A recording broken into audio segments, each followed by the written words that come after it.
everyone. You are listening to The Redshift, your connection to your piece of the sky. I'm your host, Emma Miller. Welcome in, friends. Hello, Stephanie. Hi, Mimo. Hi, Janoots. Hello, CHRNV. Hello. Welcome in. Happy to welcome our shifters back this week.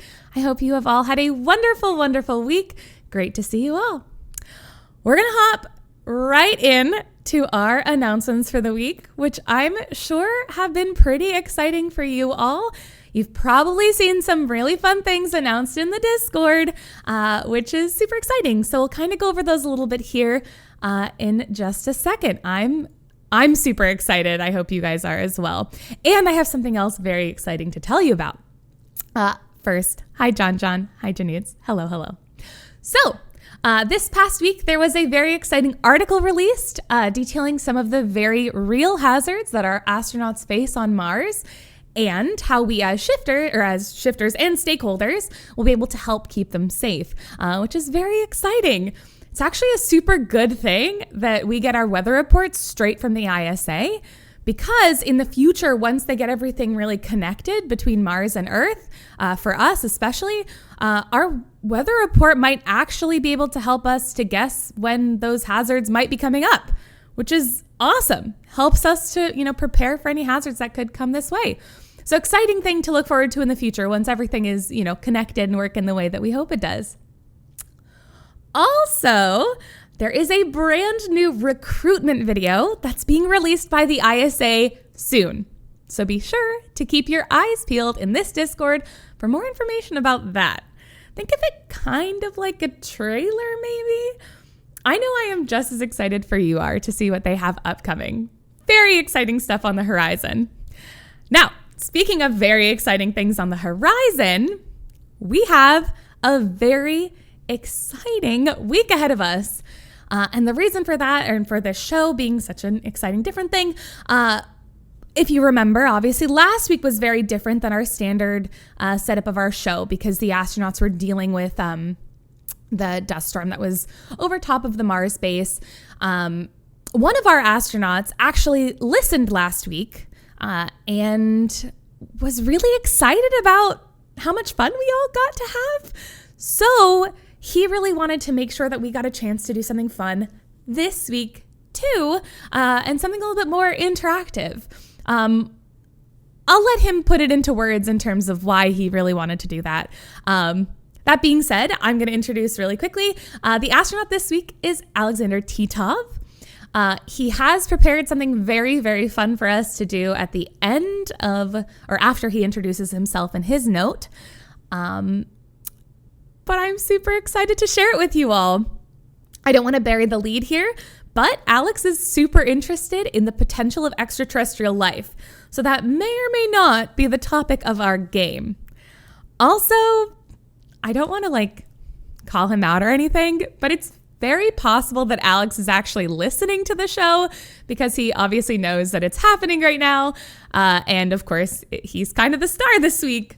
So if you want to chat with Alex in the chat, you can send a message and he'll probably see it in about 5 minutes and respond in another 5. I'm assuming he's here. He probably is. So with that being said, we're going to hop right into the message that Alex wrote for us. My man, Alex, I really like Alex. Alex is great. I'll get into that a little bit more later, but let's hop right into Alex's message for you all. Basically just a little bit of background information that he wanted to share with you all. So as usual, these are words from Alex that I am going to be reading to you. So I hope you enjoy. And with that, we're getting into it. I am thinking I can use this message to tell you a little about me. My name has come up the last few weeks. I'd like to know other shifters and for you to know me. Hello. I am Alexander Titov. I come from Russia. I am chemist and geologist. It has been long few weeks. The dust storm has been a big focus for the colony.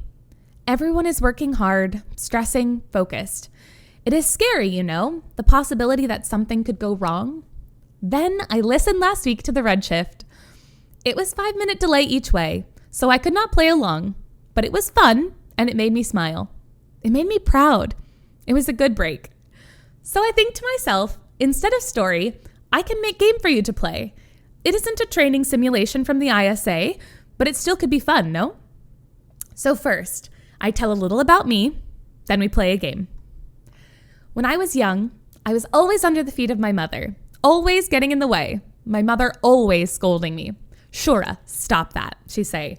Mila is my big sister. Mila, I told you, keep Shura out of the way. Mila taught me how to do everything. I always was looking up at her. I remember one day when she taught me how to climb the tall tree in our backyard. Up and up we would climb and hide there until it was dark. My mother would hate when we were late to dinner because we were high up in the branches, but we didn't care. It was fun. It was adventure. It felt like we were so close to the sky we could touch it.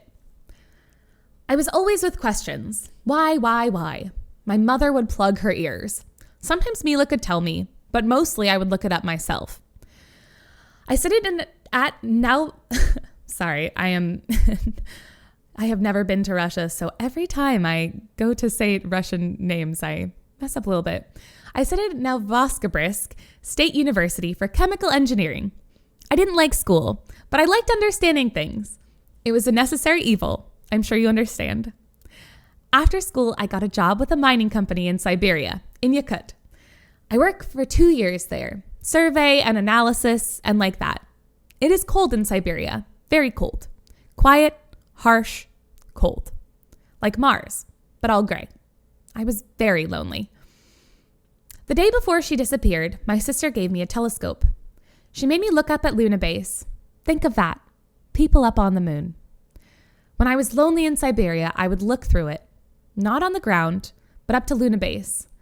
The thought of people there, high in the sky, it made me feel less alone. When I was in Siberia, I had an experience that changed me. I got sick, and when I was healed, it felt like I was someone new.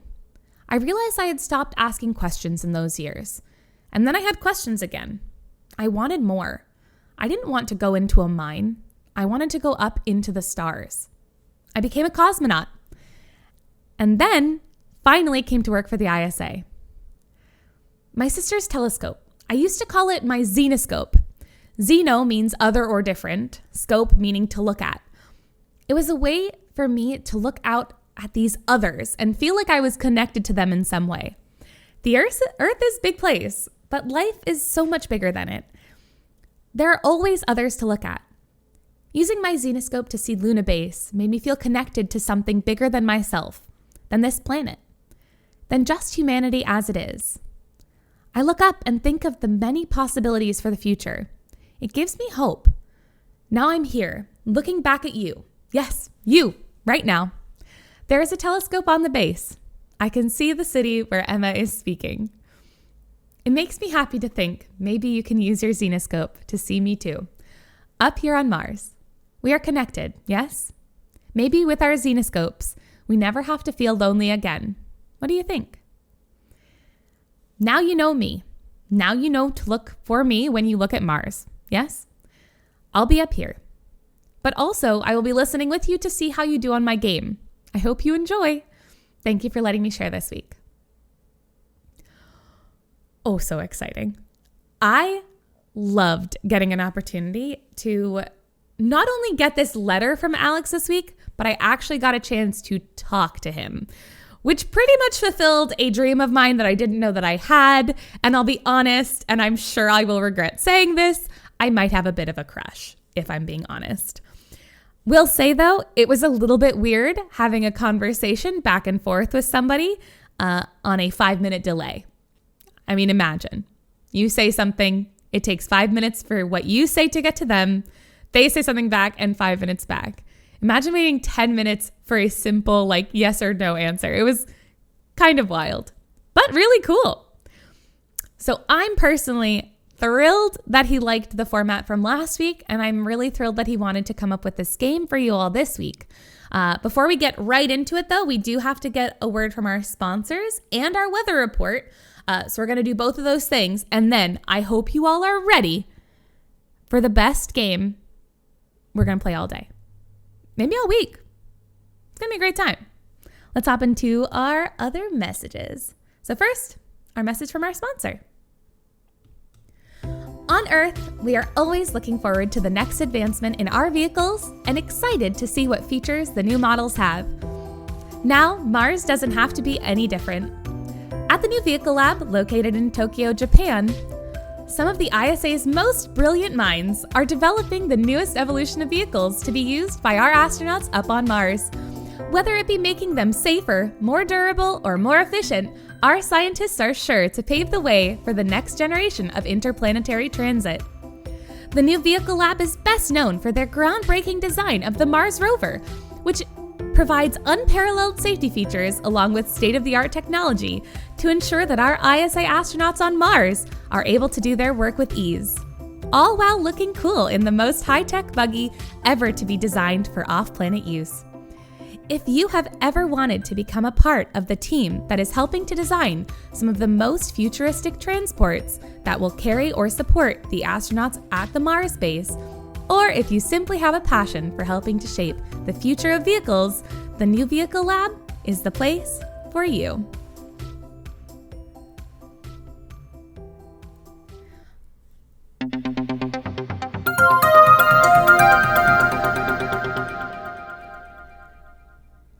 And now the weather. So, the dust storm over the Mars base is essentially over, with some lingering effects. Winds are gusting from 170 degrees east of north, with higher variability than usual, currently with speeds from 5 meters per second to 20 meters per second, which is about 15 to 70 kilometers per hour. Pressure is around the yearly average at 625 Pascal. Atmospheric opacity remains somewhat variable. It's improving, but it's still high, from about 0.7 to 1.0, averaging around 0.9. Temperatures will be on the cool side for this time of year, expecting lows of negative 105 degrees Celsius to a balmy high of negative 10 degrees Celsius, but expect significant warming to follow.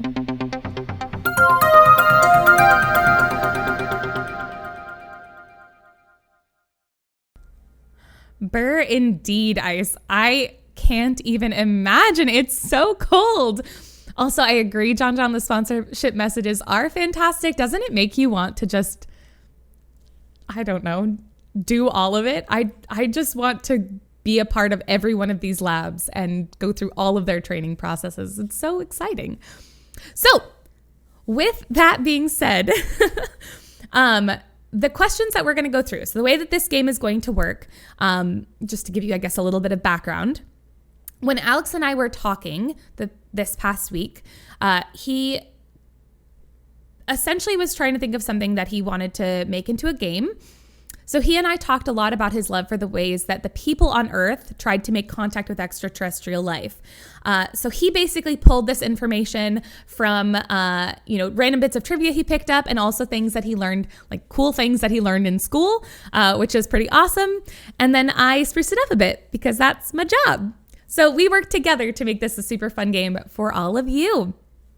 The way that it will work is for each of the 5 questions, I will give you a little bit of background information, a little bit of just fun knowledge for you to have, and then we will get into an ABC or multiple choice question. Our lovely Stephanie will be posting a post in the ISA Comms channel with an A, B, and C emote that you can click on so that you can vote on which ones you think is the correct answer. And after an allotted period of time, once I think all the votes are in, I will give you the answer. Now, at the end of all of this, very exciting, anyone who participates, of course, gets the shifter role in Discord, which is very exciting. I know. I'm super excited for all of you. And additionally, hi, Martian. How's it going? I was wondering if I would see you here. Hello. And everyone also gets 500 XP for being involved. And look, there's a message from Alex. I told you he'd be listening. All right. Are you all ready? Are you excited? You think you guys can best me in trivia? We'll see. I'm really excited. So let's hop in to question number 1. All right. The son of a philosopher and grandson to a grammarian, Charles Cross, born in 1842, grew up to be a well-known French poet and inventor. He had a brilliant mind and humorous wit, which made him well-liked and well-regarded in the society at the time. When he wasn't working on his poetry, he put his mind to his inventions and is credited with almost inventing both color photography and the phonograph. Cross's proposal for the phonograph was sent to, did I say photograph? I definitely meant phonograph. And the phonograph. Cross's proposal for the phonograph was sent in 1877 to the Academy of Sciences in Paris and presented publicly in December of that year. But before Cross had a chance to make good on his proposal, Thomas Edison introduced his phonograph in January of 1878, supposedly completely free of any influence from Cross's work. Cross, like many others, was convinced that there was likely life outside of Earth and believed that life could be found on planets like Mars and Venus. So he wanted to find a way to communicate with these planets, and he made a proposition to the French government. What was his proposition? Was it A, to send sound waves through giant phonographs in the directions of the planets? Was it B, to utilize a huge mirror on Earth to etch giant lines into other planets as a way to communicate? Or was it C, to carve perfect geometric shapes in the Sahara Desert, fill them with oil, light them on fire, so that they could be seen from Mars? What are we thinking? Giant phonographs, a huge mirror on Earth to etch lines in the planets, or to carve perfect geometric shapes in the Sahara Desert? All right, now is your chance to vote. So make sure that you click on A, B, or C in the ISA Comms channel under Stephanie's post.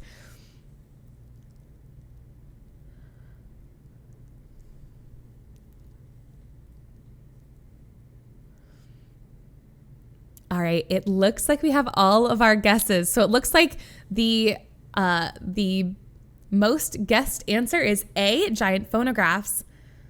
But the correct answer is B, Cross's proposal to the French government, which he spent years petitioning for approval on, was to try to build massive mirrors that could burn symbols into large expanses of Mars and Venus as a way to communicate with the natives of the planet, which is really not very good neighborly behavior to just burn lines into, nearby planets, but it's fine.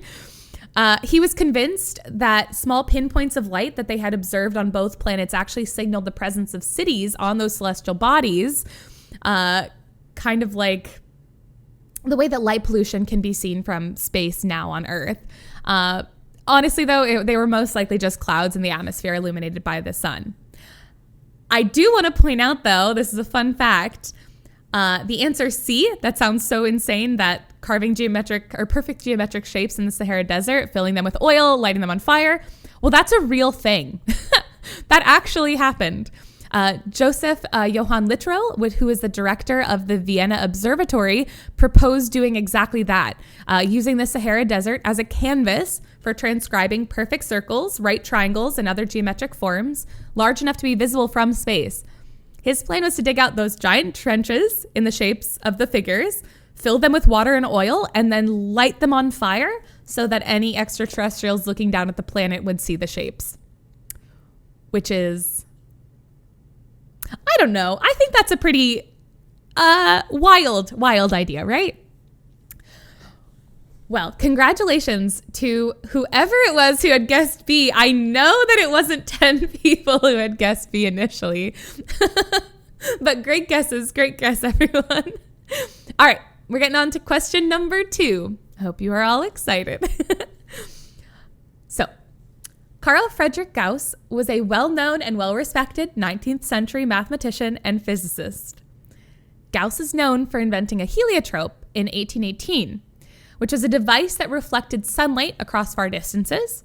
It was typically used to mark participants in a land survey and was a huge benefit for many. So essentially they would stand on one spot, they would use the heliotrope to reflect light, it would kind of reflect at somebody else, and they could see where they were standing.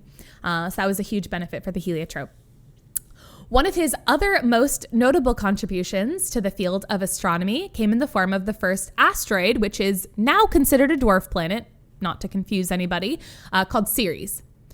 The asteroid had previously been discovered by an Italian astronomer named Giuseppe Piazza, but Piazza was unable to track the planet for a long enough span of time to actually understand what he was seeing. Gauss tackled this problem and was able to create a new method to track the movement of the asteroid.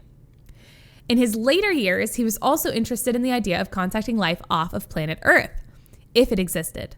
To do so, did he suggest A, carving a giant drawing of a right triangle and 3 squares on the surface of Earth to show aliens that we understand geometry and mathematics? Was it B, suggest shining light through a heliotrope to signal inhabitants of the moon? Or was it C, both of the above? Now's your chance. Let's see your answers. Ooh, this one's very split. Like almost perfectly down the middle. I'm impressed.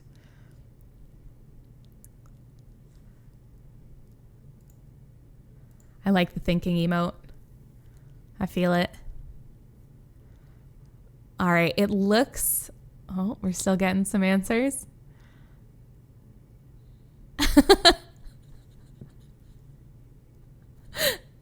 You're all doing a great job. All right, I think we're going to call it there. So if you guessed C, you were correct. It was both of the above. Gauss made 2 suggestions into how humans could signal to any extraterrestrials that would look down at our planet. The first was to draw a huge right triangle comprised of 3 squares that would represent the Pythagorean theorem, which is a squared plus b squared equals c squared, into the ground. The proposal was to make this a full 10 miles wide. The plan was to actually carve out this triangle out of forests, for instance, and make the squares with wheat fields. This idea was essentially that, aliens would look down and see that we were intelligent and want to come hang out. 10 whole miles. I know, Stephanie, a crazy, crazy large number.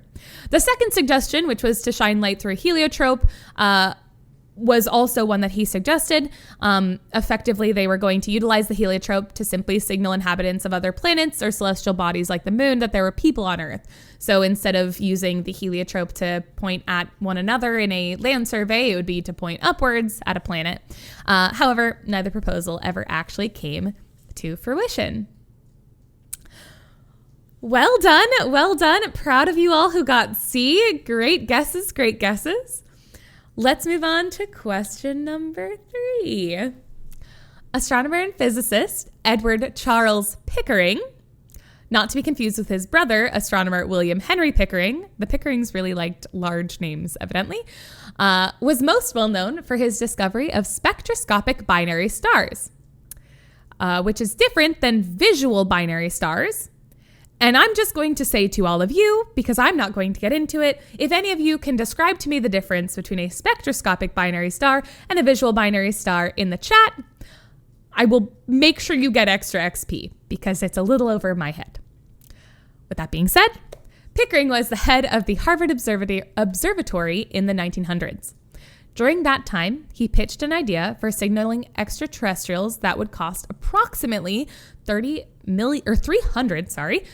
million today. The idea was to create a giant mirror powered by its own power plant, to reflect signals back at Mars in order to intercept any communication from the planet. While this proposal was not accepted, it was during this time that Pickering made one of the most influential decisions of his career. What was that choice?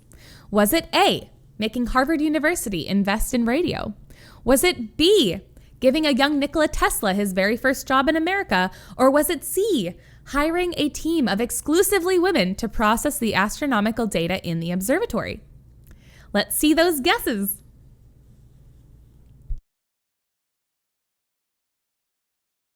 Janitz, I really like that GIF. It made me stumble over my words. I like it a lot.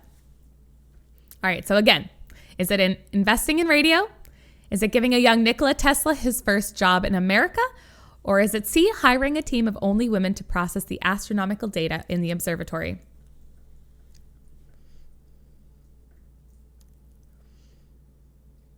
Spectroscopic stars are observed through changes in velocity movement. The velocity redshifts, blue shifts the spectral lines of the star. Not sure if that makes any more sense to people, though. A binary star is a system of two stars that are gravitationally bound to and in orbit around each other. Binary stars in the night sky are seen as a single object to the naked eye and are often resolved using a telescope. Okay, wait, we'll come back to this in just a second. Thunder, I appreciate you both looking into it. I'll take a look in just a second. First, let's find out the answer to our question number 3. I appreciate the enthusiasm, though. All right, it looks like we have a pretty even split again. So the correct answer is C. Pickering hired a team of exclusively women who came to be known as the Harvard Computers. Though they were severely underpaid by comparison to their male counterparts, the Harvard Computers made huge strides in processing the data and increasing the capacity of the observatory, while also paving the way for more women in science. So despite being severely underpaid, they did do a phenomenal job at improving the observatory's capacity, which is pretty exciting. And that came from, initially, his whole desire to contact extraterrestrials, which is pretty fun. Well, congratulations if you guys got not number C. If you guessed letter C, very proud of you. Let's move on to question number 4, and I promise we will circle back to understanding binary stars in just a second. All right, question 4. Back in 1909, modern technology was just starting to be developed. With a newly developed wireless communication technology called radio growing across the United States, there were many theories about what could be done with this new advancement. The Modern Electrics Journal had one such idea: to use wireless communication technology to contact any extraterrestrial neighbors that we may have on Mars. They predicted that it would become possible for every wireless station across the continent of North America to be connected to one central location located in Lincoln, Nebraska. By connecting all of these stations, they believed that they would be able to amplify the signal sent out by this one central location and send it out into space to make contact with aliens. What was the astonishing amount of radio power that they believed this would gather that would allow them to achieve such a feat? Was it 1.2 kilowatts? Was it, that was A, 1.2 kilowatts? Was it B, 150,000 kilowatts? Or was it C, 70,000 kilowatts? I like that gif. From a great movie, a very, very old movie, but a very good movie. Gosh, I think that was even before my mom's time. No, it must not have been before my mom's time, but I think she was quite young when that movie came out. All right, let's see. 1.2 kilowatts, 150,000 kilowatts, or 70,000 kilowatts?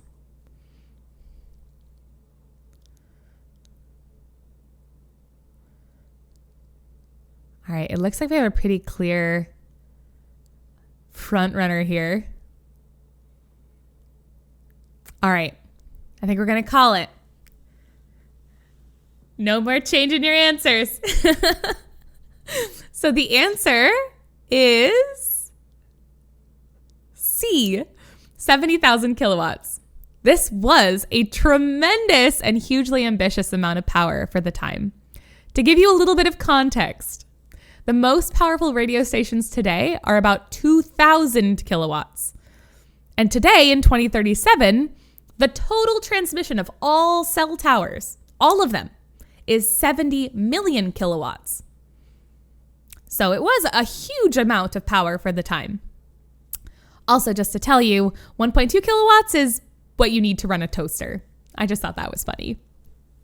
Also, I had a feeling that we would get to use that lovely gift, so happy we could do that.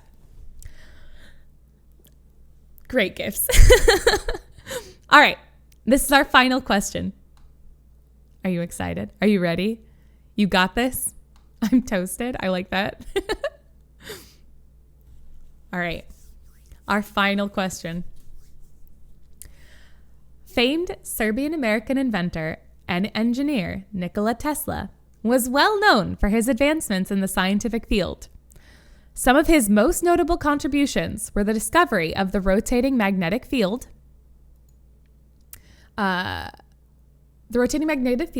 which became the building block onto which most alternating current machinery was made. To put it simply, an alternating current machine is a machine that utilizes a shifting magnetic field to create electrical energy for the machine to work.